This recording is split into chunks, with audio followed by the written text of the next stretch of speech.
જામનગરમાં રહેતી મમતા દવે નામની મહિલા દ્વારા કરવામાં આવેલા શિવ સાક્ષાત્કાર અને ભૂત ભવિષ્ય જાણવાના તમામ દાવાઓ બોગસ સાબિત થયા છે।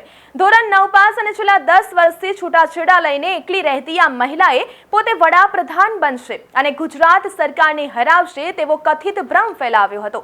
જો કે વિજ્ઞાન જાથાની ટીમે જામનગર જિલ્લા પોલીસ વડા અને બી ડિવિઝન પોલીસના સહયોગથી આ સમગ્ર ઢોંગનો પર્દાફાશ કર્યો છે।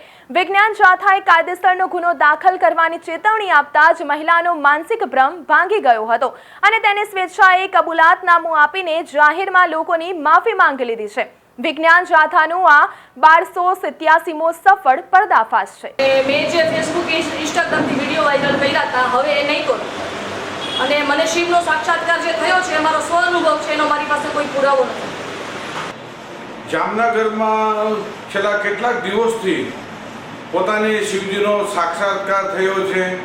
હવે પછી પોતે વડાપ્રધાન થશે, ગુજરાતની સરકાર હારી જશે અને માઇક્રો પ્લાનિંગથી ઇન્ડિયા છે સુપર પાવર થઈ જશે અને ગુજરાતના પ્રાણ પ્રશ્નો છે એ 24 કલાકમાં નિરાકરણ લાવીશનો દાવો કરનાર મમતા નિરેન્દ્રનાબેન પ્રકાશભાઈ દવેનો ભારત જન વિજ્ઞાન જાથાની ટીમે જામનગર બી ડિવિઝન પોલીસ સ્ટેશનની મદદથી પર્દાફાશ કર્યો છે। તેને પોતાની ભૂલ કબૂલી લીધી છે। પોતાને કોઈ શિવજીનો સાક્ષાત્કાર થયો નથી।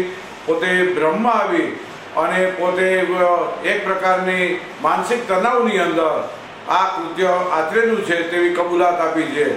આ વ્યક્તિએ પોતે 5100 રૂપિયા અને પોતાની પાર્ટી બનાવી છે, તેમાં 51,000 રૂપિયાનું ફંડ આપવું વગેરે બાબતનો ઉચ્ચારણો કર્યા હતા।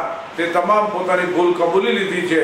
મમતા દવે કબૂલાતનામું માફીપત્રમાં પોતે સ્વેચ્છાએ સહી કરી દીધી અને ભૂલ કબૂલી લીધી કે હવે પછી લોકોમાં દ્વિધા ઉત્પન્ન થાય, ભ્રમ ઉત્પન્ન થાય તેવું એક પણ કૃત્ય નહીં કરે અને જે ઇન્સ્ટાગ્રામ અને એફબી ઉપર વાયરલ કર્યો છે તે રદબાતલ કરી અને તે પ્રકારની ઉચ્ચારણો એક પણ સત્ય નથી તેવી પણ કબૂલાત આપતા વિજ્ઞાન જાથાએ તેના ધતિંગનો અને કહેવાતા સાક્ષાત્કારનો પાંડાફોડ કર્યો છે।